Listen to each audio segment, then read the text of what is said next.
Welcome to Zen and the Art of Real Estate Investing. What if you could learn from experienced real estate investors, find out what got them to where they are now, get insight into their daily habits, and take these insights to inspire your own growth? Each week, Jonathan Green shares an in-depth look at the mindful approach to real estate investing.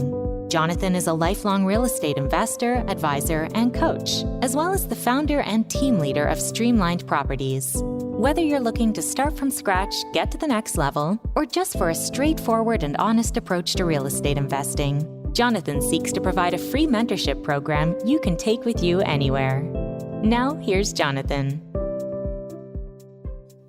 Thanks for showing up for another episode of Zen and the Art of Real Estate Investing.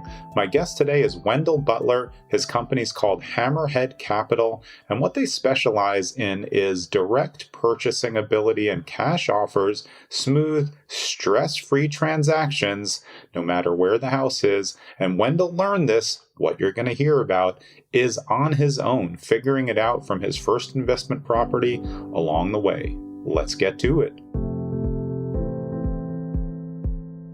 This is episode 238 of Zen and the Art of Real Estate Investing with my guest, Wendell Butler. Wendell is the president and founder of Hammerhead Capital. He's an experienced real estate investor, ex-military officer, and entrepreneur with a background as a loan officer. He's grown his own real estate portfolio in Massachusetts, North Carolina, South Carolina, and now he's helping other real estate investors grow theirs as well. Wendell, welcome to the show. Thank you so much for having me, Jonathan. I appreciate it, and I'm looking forward to it. Yeah, and we have had a lot of ex-military on here. Did you know you were going to get into real estate when you were still in the military? No. So I feel like a lot of people just kind of fall into real estate in a way. Yeah. Once you do a little bit of, working at W-2, et cetera, if you have, an entrepreneurial type blood or genes and you're always thinking outside the box, I feel like real estate's one that a lot of people land into. So no, I was not always looking to do real estate. I actually went to college and stuff to be a physician assistant, so medical field, and did a lot of work in there. And that's why I was also a medical officer in the military. But, as I started working that, as I started going on that route, I started asking myself, why would I keep doing school when I don't like it? Yeah. And is it really, should I take some time to really think about, the next step before I dive into, physician assistant school and things like that? And then that's where I just started exploring, found myself reading a few real estate books, entrepreneurial type mindset books, had some friends that were entrepreneurial, and just found myself intrigued and interested in real estate. And that's how I kind of fell into it. Did it start out as, hey, how can I get a little bit more time freedom? Or was it really like real estate and houses that were interesting in the beginning? In the beginning, it was more, how do I lower my expenses, and looking at more, how do I get some more, some more freedom back in my life? So to me, the number one expense was obviously your housing expense, which predominantly it is across the nation. So I started reading, about house hacking, things like that. And then that led me down the rabbit hole of, Bigger Pockets and reading a lot of Brandon Turner's books and, meeting other people doing the same thing. And it basically grew from there. Yeah, it's interesting. I've talked to so many military members, and not everybody's familiar when they get out with the VA loan and how advantageous it can be for house hacking and investing. Did you know about it, or was that another aha moment like, wow, I have this great opportunity of something that I can use that's going to help me grow quicker? Yeah, luckily for me, I was always kind of had a financial type sense just from my dad. He was very Dave Ramsey-esque. So he was very into financials, finding ways to cut down expenses, all that stuff. So I was looking at, the VA loan, didn't really know too much about it, but knew enough about it. And then once I started reading about, house hacking and leverage, using leverage in real estate, I put two and two together and kind of did the numbers. And I'm like, oh, this is a fantastic loan to, get started and get going. So definitely utilize that for sure. Yeah. So how did you get started? What was the first property that you got into, and how did you get into it? So my first property was just a condo, and I purchased it. I don't even know if I purchased it with a VA loan. I might have just purchased it normally. But either way, I bought it not really thinking about it as an investment. I just wanted to own a property because, in my sense financially at that time, I was like, you should probably own rather than rent, so you can like build equity and have a piece of property that will appreciate as you're paying down the mortgage. And then as I was living there, that's when I got into more real estate books, podcasts, and started kind of house hacking that condo because I got a roommate. Yeah. The roommate covered a good portion of my mortgage. I think it was like $1,200, and I charged him like $750. So all my money was going to principal at that point, which to me was like sweet. None of my money's going to interest, which is good. Yeah, I think people forget about that, in-house house hack with the roommate, especially someone you can charge them more because it's a great deal for them. What else are they going to get for $750 when all you're doing is sharing a kitchen with someone generally? Like, it's really not that hard. Yeah, exactly. And I think it's, for me, like I was used to being uncomfortable from like the military and just playing sports all my life. And I was used to being okay with being uncomfortable. And some people, that's a different kind of uncomfortable, having someone live with you. They want like their own space. But I always like harp on delayed gratification. Like just, when you're young, find ways to, limit your expenses. And that was one really easy way. And people nowadays think, you might think house hacking is just buying a duplex or multifamily and renting out other units, but no, you could rent out rooms. It's the same thing. You're just lowering your expense and your housing expense. And it really was beneficial to me.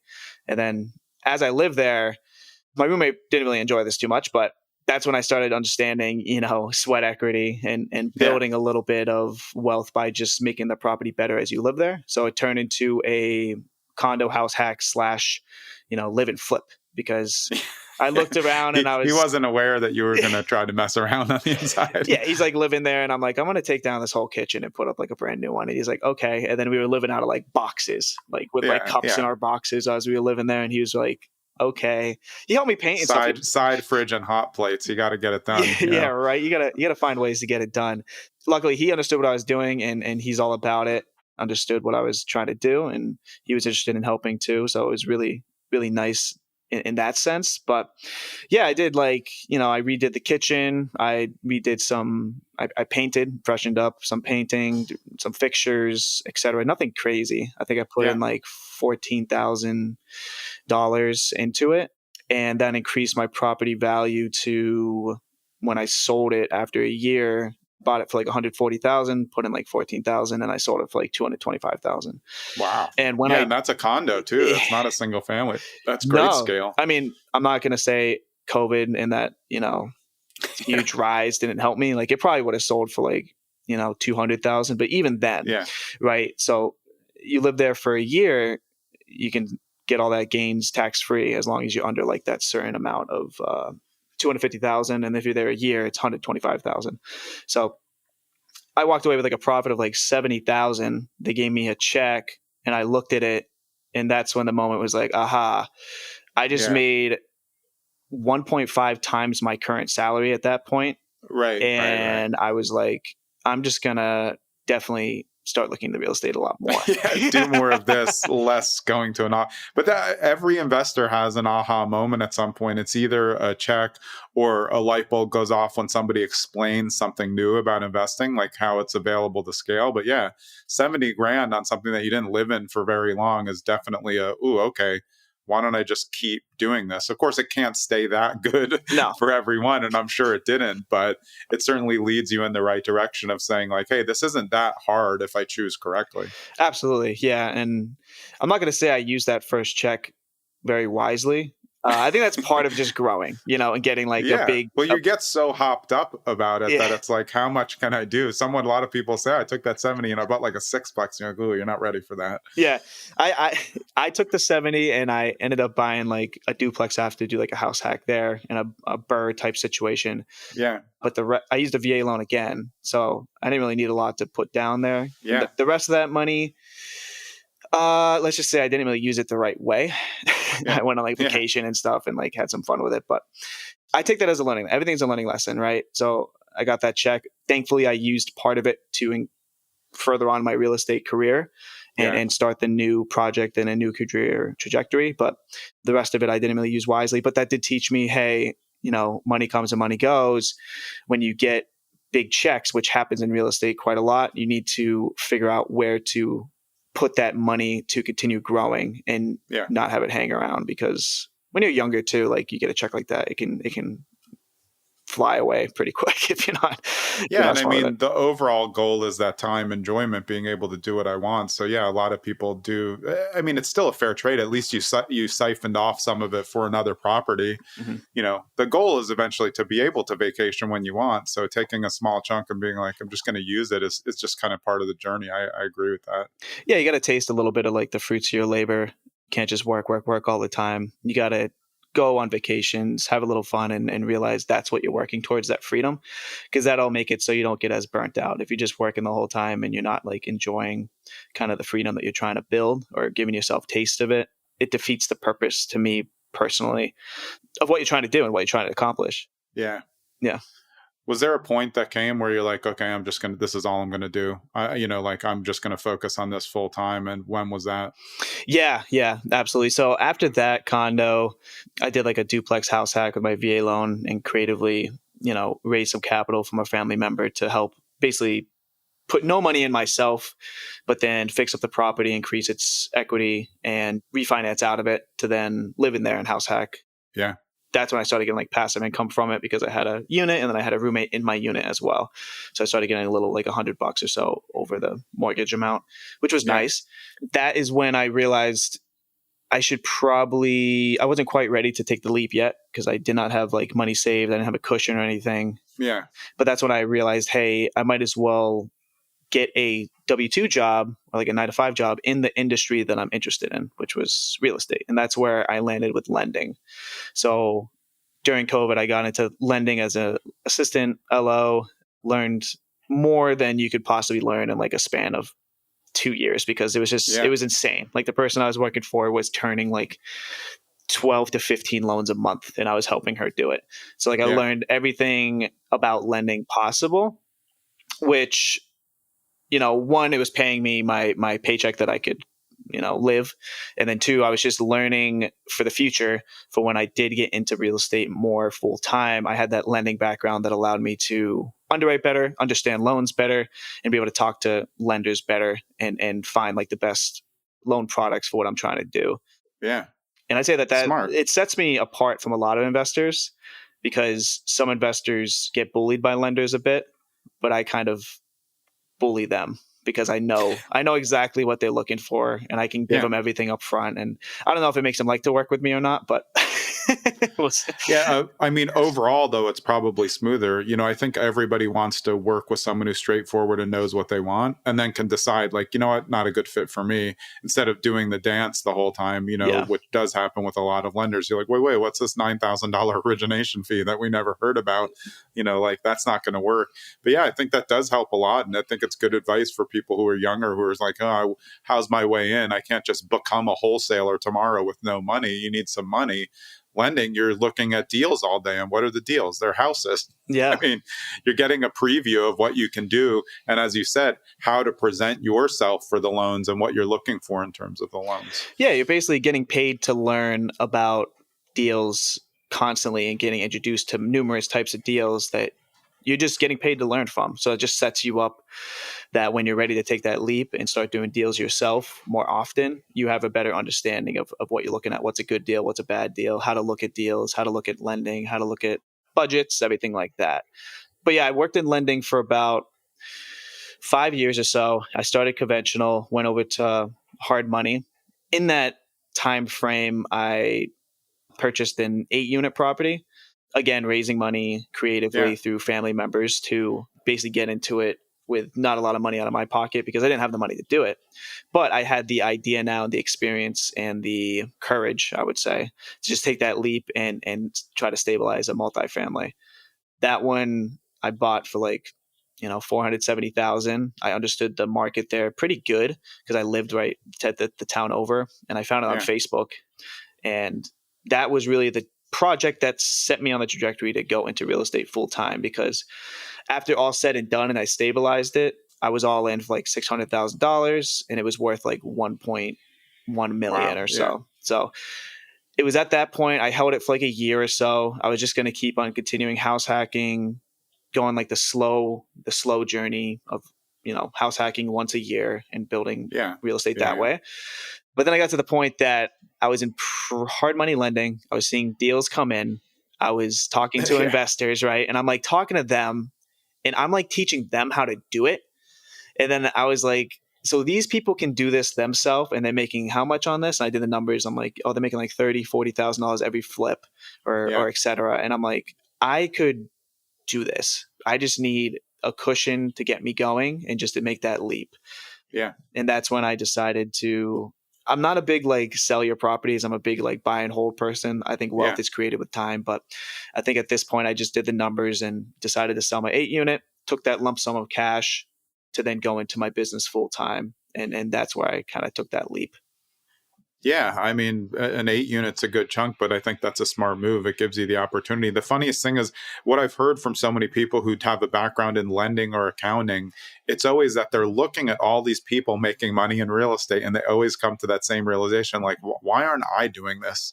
Like you're saying, like that deal's sweet when you're hard money lending. Like, where'd you find that deal? Oh, I found it off market. Great. How do I do that? Yeah. You're seeing so much. I think it's great experience. And then it's also motivational. You can listen to podcasts, but you don't get off a podcast usually and then immediately start sending out mailers because there's steps to get it done. But once you see this and like, oh, Bob just crushed this, bought it for 100 and sold it for 350, in a year with 50,000 in, that's motivational. Oh yeah. Yeah. Especially like just, learning about how they find the deals and talking to the investors on the phone all the time. It's like, it ends up just being, hey, you have all the knowledge that you can possibly get. And the next step is really just taking that leap because you're never going to be ready for that next step. You just have to go for it and then learn as you kind of go. But if you have enough knowledge to basically create a kind of a risk adverse on what you're trying to do, that's enough to get you going. And that's kind of was my mindset. I was ready to take the leap. I just didn't have the funds and I just pulled the trigger and I was like, let's go because, it's now or never to me at that point.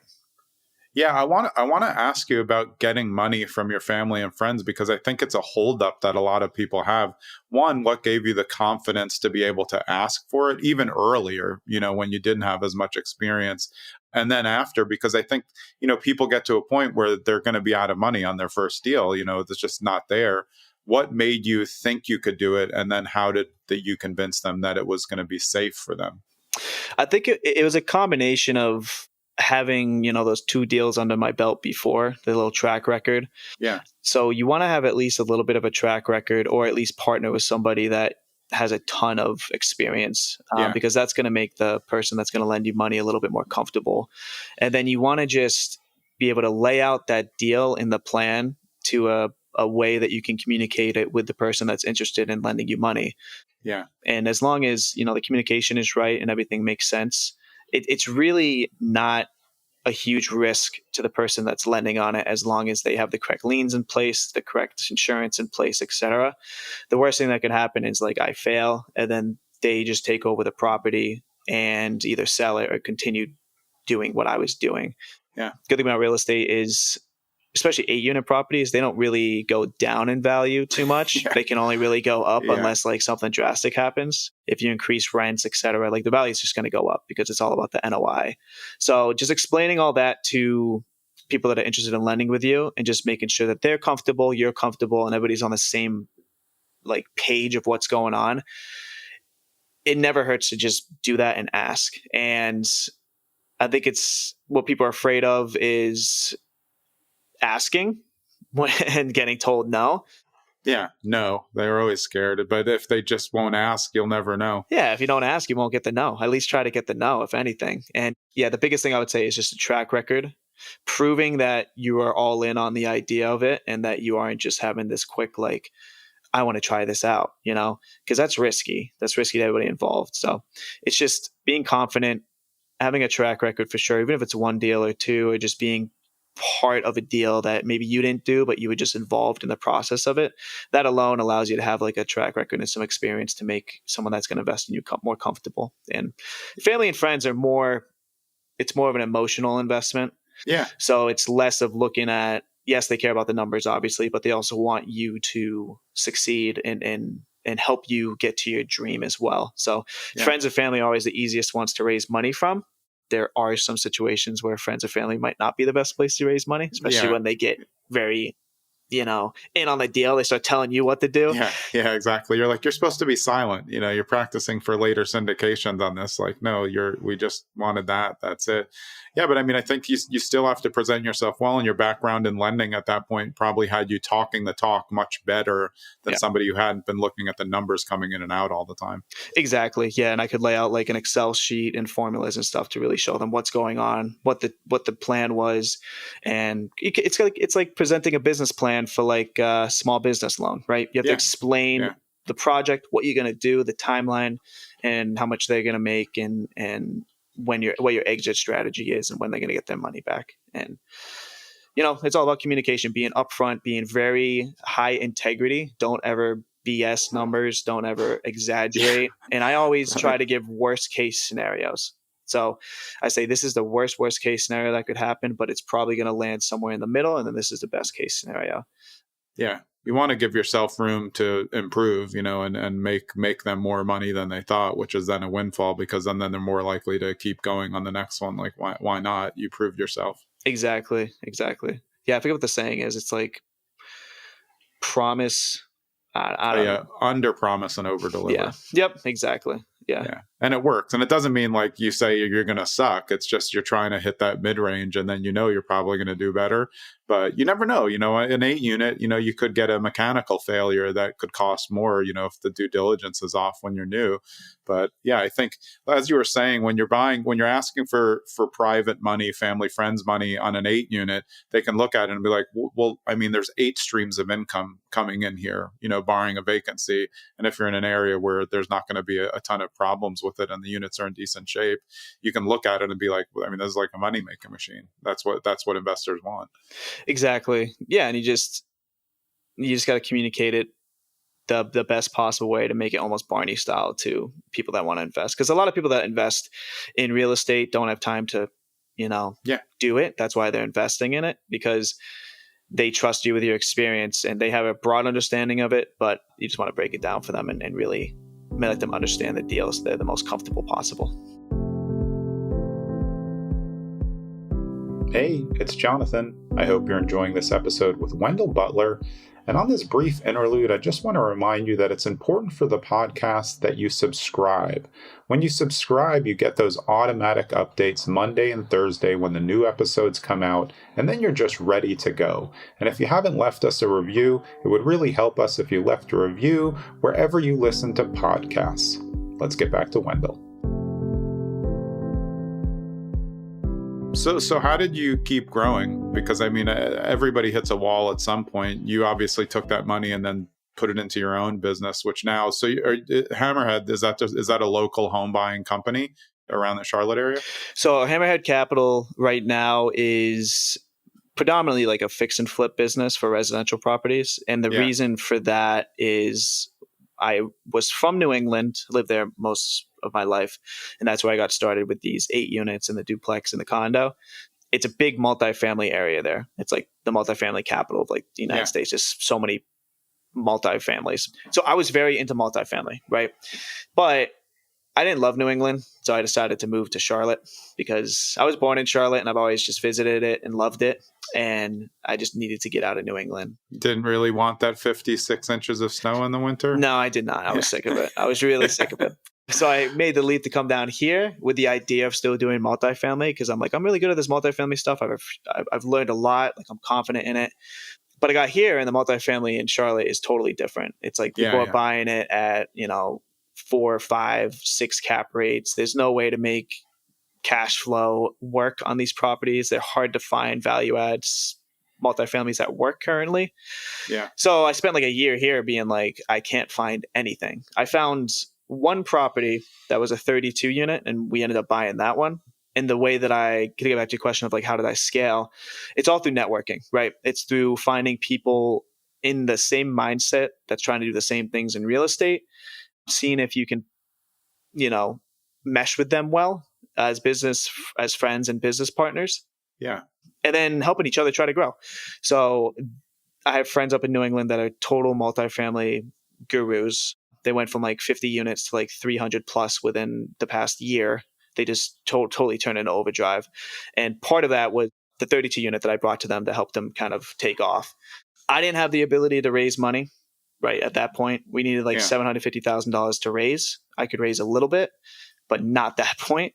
So I brought it to them. They have a huge network event there. They had a ton of people that they could raise money from. And it was basically just becoming a team to come to a common goal of getting a multifamily property. They raised the capital. I pretty much did all the operations of it, hired a property manager, and it's been stabilizing really well since. And to backtrack again off of that 32 unit, again, multifamily is very hard to come by. So that's all that I found. I wanted to find more and more and more. And that's when I decided to get into fix and flipping, because it's a lot more opportunities here in Charlotte for that. And it's a way to quickly start building active income within your real estate business to then grow your capital to then put into other long-term opportunities. So right now I'm focusing on building that fix and flip arm of my business to work systematically in the Charlotte area, but still look for multifamilies. It's just, they're hard to come by. Yeah, it's a different availability of what they are there. So over the time frame, though, I mean, to me, it's much better to be a local home buyer. I know there's people who do kind of virtual wholesaling, but I found that when you're local and you can say, hey, I bought, Bob's house down the street, or the street that they're talking about, the area, you get a much quicker rapport with older clients who are looking to offload their homes or people in distress. Have you found that over your time staying in Charlotte? Oh, absolutely. When you can actually be a person that shows up and like talks to them, and you're the business owner and you're the person that's trying to, help them out of their issue, their problem. Because most people that are trying to sell that fix and flip, that work with fix and flip, are in some financial type trouble for the most part. So as long as you're there and you're talking to them and can relate to them and meet them face to face, it just builds a better relationship to help you, get under contract and make them feel more trustworthy compared to calling around the nation and trying to lock up deals and try to wholesale them. It does give a little bit of an advantage for sure, from my experience. Yeah. And how quickly did you realize that the problem was more important than the price? Because a lot of people who get into direct home buying just think like, everybody's sending out the same postcards, we'll buy quick for cash. And you're like, these people, maybe they need cash if they're in distress, but a lot of off-market home buyers, they need a problem solved, and it's not always cash. They may have renovations that they can't do, which is money, but they still want to get out of it, and they have to go somewhere. Yeah. It's not like you can buy it and they have nowhere to go and that's going to be a sale. They need to know where they're going. And I've always found that to be really important. Yeah. It's not, price is important. With some sellers, it's all about price. Those are the ones that are hard to kind of work with.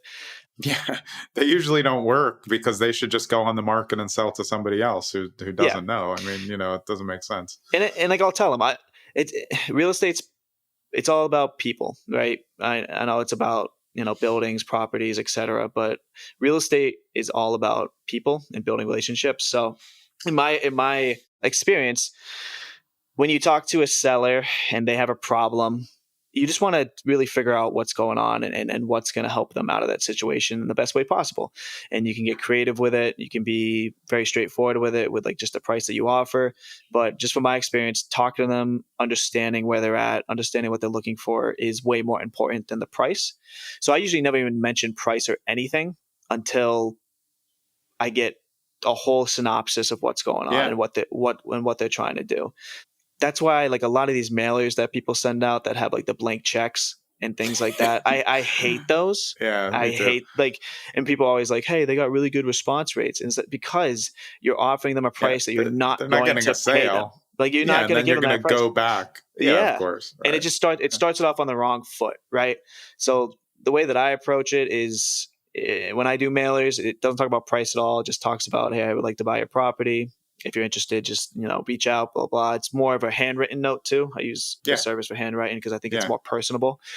And you just want to start it by figuring out what's going on with their issue, what's going on with their problem, and then work back from there.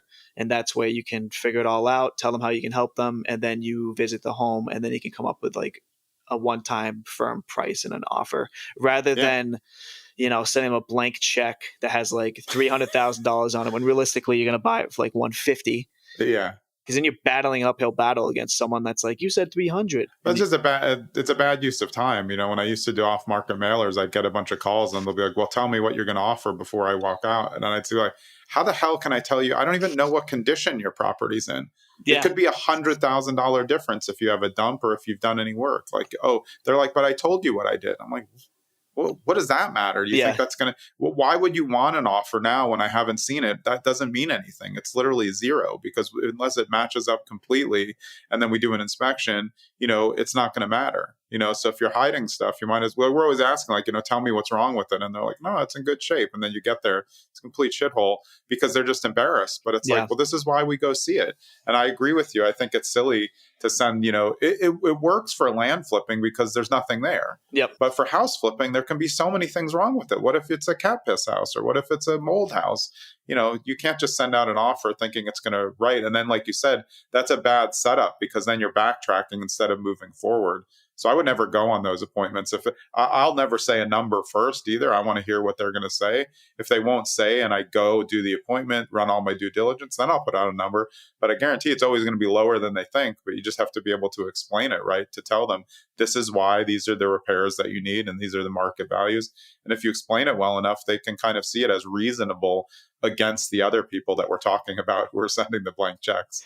Yeah, exactly. And I mean, a lot of these sellers, I mean, you got to think about in their shoes. If a wholesaler hits them up and they're like, hey, we'll give you like $250 for this house, and then they lock them up in a contract for $250, but it's really only worth like $200, which I see wholesalers do all the time. They just want to like lock up contracts and then try to wholesale it, and then they'll go back and be like, hey, we have to lower the price more. It's just a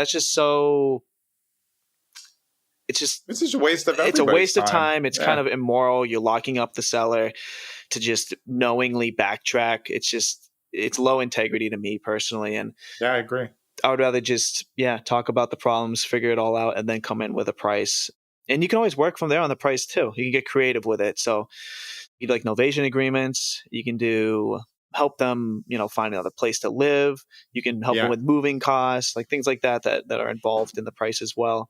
But it's all people to people. So it's just, you cannot succeed in real estate without being able to communicate effectively with people and build relationships. Yeah, and doing some research in advance. Like if you're going to a pre-foreclosure and you don't know how much they owe, what are you going to do? You're going to make an offer less than what they owe. The bank's not going to accept it, so it's not going to happen. You're just wasting time. So I always try to find out, like literally get your payoff number. Tell me what it is. I'll give you $5,000 more so you can move. Like that's a smart move. Of course, if their upset value is too high, it's not going to work for anyone. So it's going to end up being an REO after it goes through the thing. But a lot of people are going out on those appointments and they're not even asking the questions. So they're saying, I'll offer you $250 and they owe $350. So like what's everybody doing in that scenario? It doesn't work for anybody. Yeah, it's just a big waste of everybody's time. And unfortunately, it's unfortunate there's a lot of people in real estate that are like that, but it's also fortunate for the people that do it the correct way, because I've had so many times where a seller gets burnt by someone doing that, and then they're so much more open to selling to someone that's actually trying to do the right thing.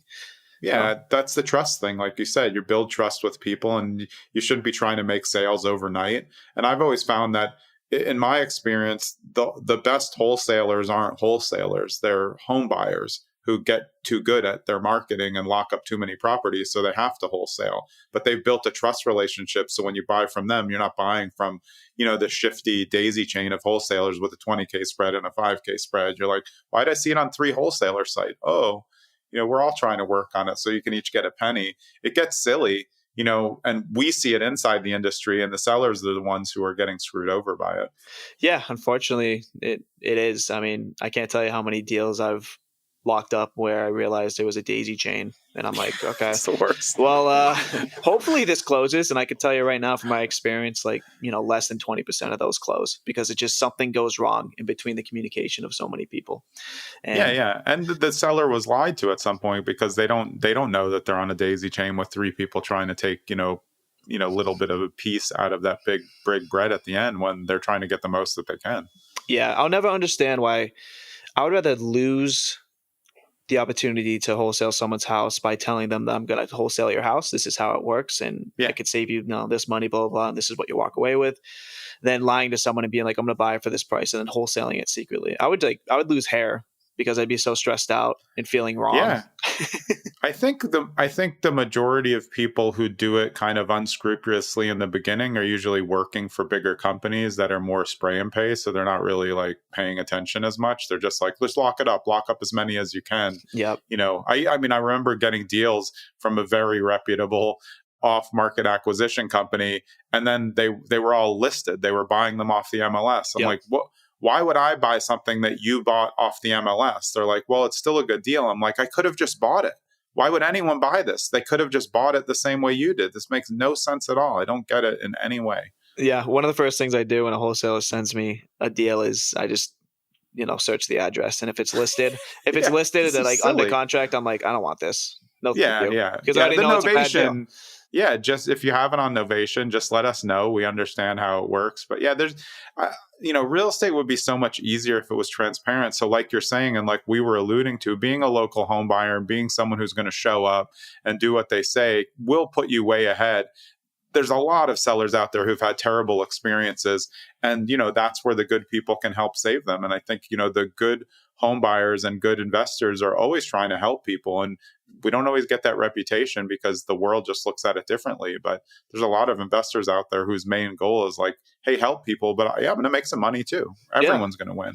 Yeah. And the good thing is, like, when you help people the correct way, you can get like testimonies, reviews for your business, which is huge. Like Google reviews and stuff nowadays it's worth a lot. So like in some scenarios, I'll go meet with a seller and I'll tell them some options. I always give sellers options too. You don't want to be like, this is what we're going to do. I always say, and one of the options isn't really beneficial to me, but I always say like, hey, I could buy it for this price. And if I wanted to fix and flip it, I can help you wholesale it at this price. And this is what wholesaling is. And then sometimes I'll go to property and I'm like, you don't want to sell this to me. Like, would you take my offer of 150K? And they're like, yes. I'm like, but you could just sell this on retail for like $225. It's like, exactly. Here's a real estate agent. Like, I don't want to take that opportunity away from you. Like, you should do this, but I always like let them know I will still buy it if you really want to go that route. But, some people are in a time crunch, but I think, I mean, I've always gone out with the biggest toolbox possible. I mean, I'm licensed, so I can always say, the first question I ask, besides where are you going, is, are you looking to get, retail value? If you want market value, you have to list it. You're not getting market value, showing it to just me and a bunch of crappy wholesalers. Like that, you're showing it to 7 people instead of all of Zillow. It doesn't make any sense. You're going to make more money no matter how shitty it looks if you put it on the open market. So this is how it works. Oh, I don't want to do open houses. I don't want to do showings. Okay, now we're going to pivot back to that. And that's why, like you said, it's good to be open, give them a bunch of things. What do sellers want to do? They'd rather pull up at a buffet instead of, just a hamburger. Yeah. Show me the options so I have more than one, instead of the wholesalers like, I'll only buy quick for cash, and then their number's fake anyway. Yeah, exactly. I think I just got that mindset from like just surrounding myself with the right people as well. I think when you get into real estate, there's like two separate kind of people. And there's ones that are honestly that give everybody the bad name, or like the greedy ones that just don't care. They're just trying to make a quick buck. And then you have the ones that actually care and try to solve problems. And it's with every single business, any business in the world, you should be in it to solve problems, and the money will just come. Yes, real estate's a great opportunity to make a ton of money, but if you just focus on solving the problems and finding a great way to do that systematically, the money will just come. And you feel good about it. You feel way more fulfilled. Yeah, abundance versus selfishness. And it's like there is an opportunity to win-win, and it's okay to explain that. And sometimes it's not a great win for someone who's in pre-foreclosure, but that's not our fault. Yeah. I can only fix so much. I'm not going to overpay you because I feel bad, but I'm going to make sure that you're whole and the bank's whole, and you can walk away without going bankrupt on your record. That's a pro. You may not like it, but I didn't get you into the situation. So, sometimes you have to have those hard talks to say like, hey, look, I'm an investor. I'm here to make money also. I like you, but I don't like you that much to just throw you an extra 25K because you seem cool. Like, that's just not how I'm going to make any money. Yeah, exactly. Yeah, I can't tell you how many times I had to just like kind of remind them that, yes, I'm trying to help you here, but I am a business and we have to make money to be able to keep doing this, unfortunately. So I can't I be. mean, there's some professional sellers out there who they're trying to pull the wool and coming. They have 9 wholesalers coming right behind you. I so many times that I'm sure this has happened to you. I think I'm going on just a one-on-one appointment. You get there's like 6 people Oh, there. You're like, what the fuck is this? yeah, like who are these How did I people? get myself into this bullshit? I thought I was about to lock this down. I just leave. Yeah. Like I didn't know I was going to a cattle call. This isn't for me. Yeah. No, I've been in those situations too. And it's usually the same people too. I'm like, hey, I know you. So as you got more experience, how are you able to now help newer investors try to kind of follow the path that you followed to help them figure out the system that you have? So the way that I try to help new investors is I do like speaking events. I have my podcast too, which helps too. And the main way that I do it though is when I post a lot on social media, right? So, and I'm trying to create like a name for myself here in Charlotte, and I'm very open door. So that means like if a new investor reaches out and they have questions, I always answer them, always try to help them out. Wholesalers as well. Like if a wholesaler brings me a deal, I won't just say yes or no. Like I will look at the deal, I'll scrutinize the deal, and I'll tell them exactly like where I'm at, the numbers behind it, the rehab behind it, and I tell them like, hey, if you're really serious about becoming a good wholesaler or becoming an investor or getting into fix and flipping, here's all the information. Learn repair costs. Yeah, here's all the information about repairs costs and stuff, and then we can work together. And I give them the opportunity, which it helps weed out bad wholesalers as well and bad investors. I give them the opportunity by saying, hey, when you have an opportunity to lock up a deal, don't lock it up at a number yet. Just call me. I will give me the information on it. I will tell you exactly where it needs to be for me to buy. And if I don't want the deal, it'll allow you to easily wholesale it. And I break down, kind of teach them how to underwrite. So they're better with their business. And then vice versa, it helps them find me better deals. And then also because I'm teaching them, most of the time the wholesalers respect that and they end up bringing me the deals first. So I'm always the first one to look and things like that. But I've teetered with as well, like helping other new investors. Like I have a Facebook group that I'm building in Charlotte that I'm going to soon turn over into kind of like a, Wednesdays with Wendell type webinar thing where I'm just actively underwriting deals. I'm just underwriting deals for like that hour and just to have it on the page. And then people can, see how it is in live time. Because I think that's what a lot of people miss. It's a live time like underwriting. And they overanalyze stuff and they don't know how to really look at things. And I'm going to start doing that hopefully soon.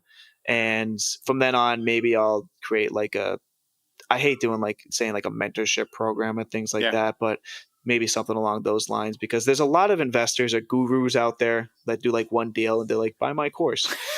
It's like, don't buy their course. They're making money. They're not making money through real estate. They're making money through you buying their courses. Exactly.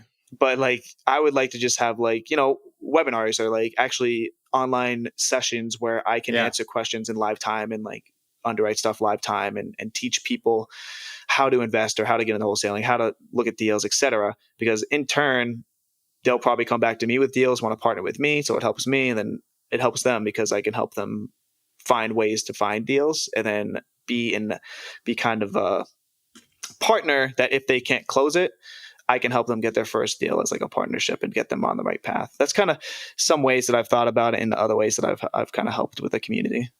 Yeah, I mean, I think being open, like having that open door policy, like you said, and just being able to give stuff away for free and showing people how to underwrite. I mean, if wholesalers were good at underwriting, they probably wouldn't be wholesalers. They'd be home buyers.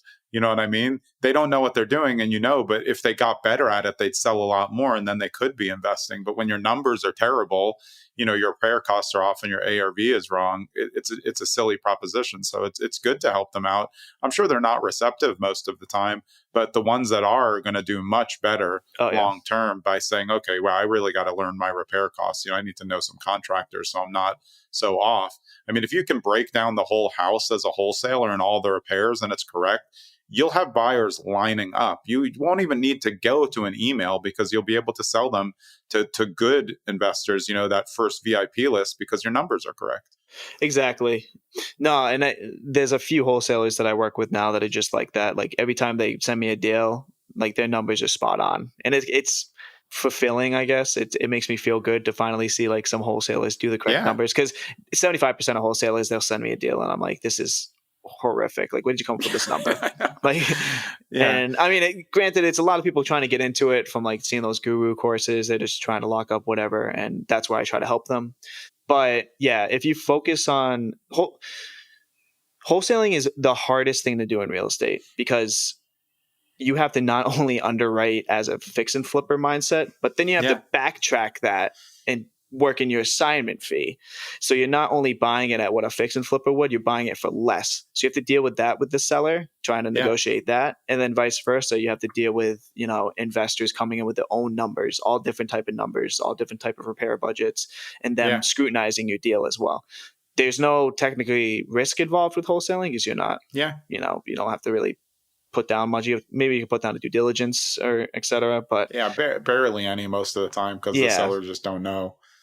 But I think what you were saying makes a lot of sense. I think that a lot of wholesalers, they make so many mistakes, but their initial mistakes are all numbers wise. You know, they're trying to figure out exactly what they can get the deal for. I think they try to get too big of a spread when they're new. It's like, if you can get $5,000, take the $5,000. Stop trying to get $25,000 in a market that's $150,000 property. Like, you're being silly. Yeah.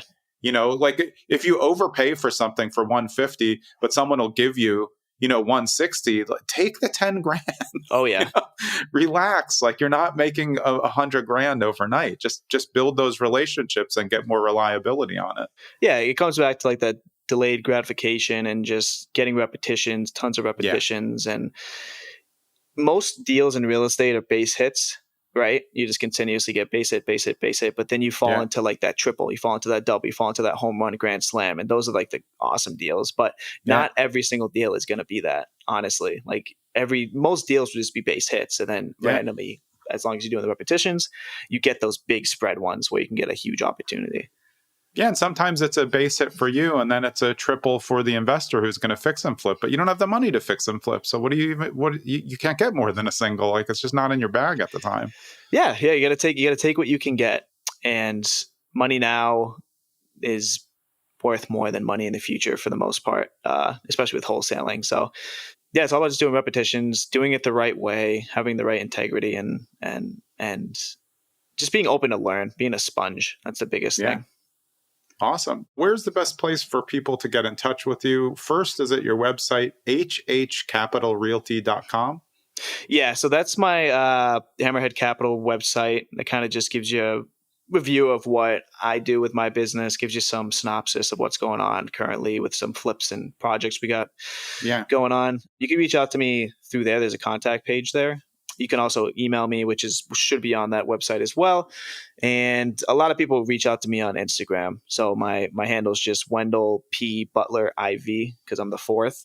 Yep. And that's pretty much my handle across the board on social medias. And then my other handles are, you know, Hammerhead Capital Inc. and the Real Estate Take Podcast is another handle as well. But if you DM me on Instagram, I always get back to you. I pride myself in trying to get back to everyone that reaches out to me. Yeah.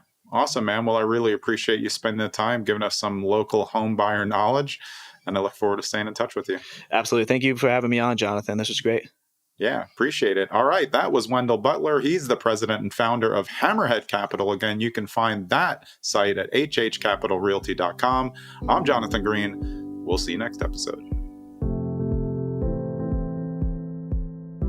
Thanks for sticking around to the end so you can get a preview of who's coming up on the next episode of Zen and the Art of Real Estate Investing. And we're going big into mobile home parks on the next episode with Jack Martin, the co-founder and CIO of 5210.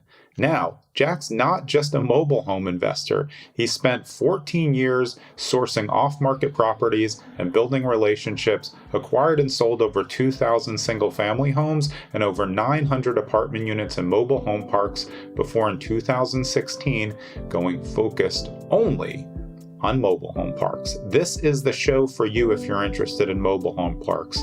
We'll see you next episode.